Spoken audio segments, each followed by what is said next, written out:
Alright everyone, this is more of a reflective, non-political video, and it's just something I was thinking about, and that's how glad I am that I was already pushing 30 before I became fairly well known on the internet and certainly had a significant income. And the reason for that is this: I'm thinking back to like when I was maybe 20, 25, and if I had had more income like I have now and a larger audience, I think I would have pissed it away.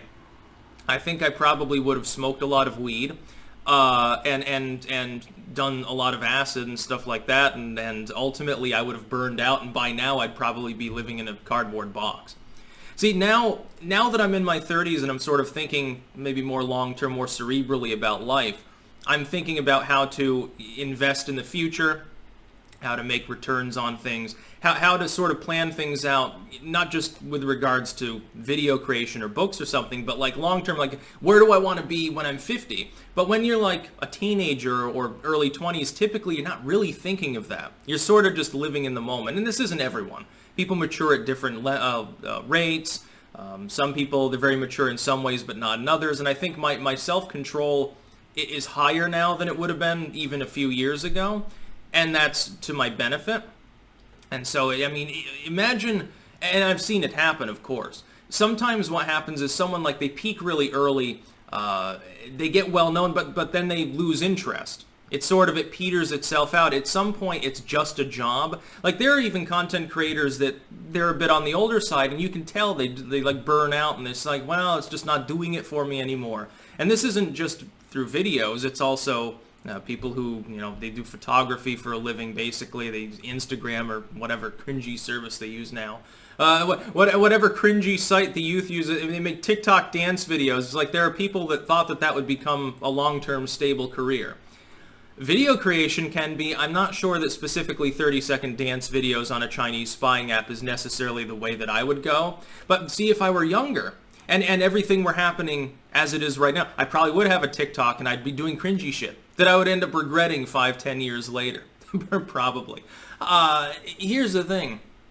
We see, and this is, I didn't realize I'm not an A-list celebrity or something like that. I realize that. But it even holds true for them now, doesn't it?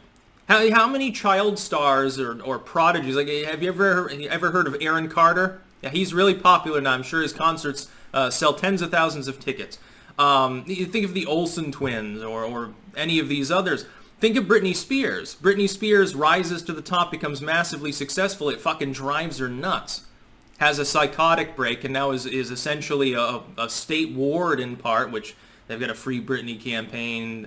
I mostly support it. I don't like suspending people's liberty. But the thing is, I don't like celeb gossip either, so I don't really weigh in on it.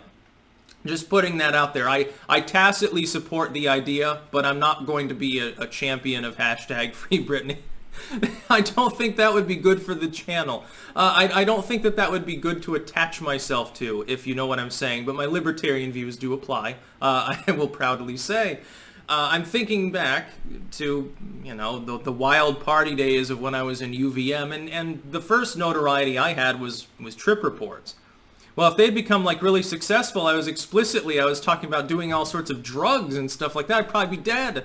I probably would have overdosed, and not just on spice. I would have gotten addicted to cocaine and burned away all the money I was making. I'd be penniless. I wouldn't have planned for things. I wouldn't have made sound decisions. Hell, I made shitty decisions anyway. I decided to stay at UVM racking up debt instead of staying in Rutland and going to Castleton where I had almost none accruing. I'd be debt-free right now if I had made an opposite decision there. If I decided to do that instead of going back to UVM. Most of the best classes that I took anyway I'd already taken by that point. I should have just fucking stayed in Rutland.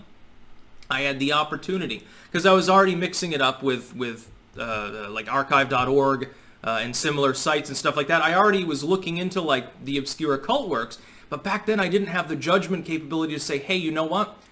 Why don't I give it a try? Why don't I try editing some of these works? Because I already realized at the time that there was a formatting problem, and systemically with all of the books that were being released, I could be light years ahead of where I am now. I'd be pulling in probably 6 figures on all of the editing that I would have been doing all of those years.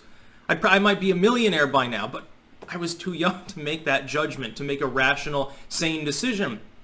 I'm glad I didn't become well known. I think it would have destroyed me.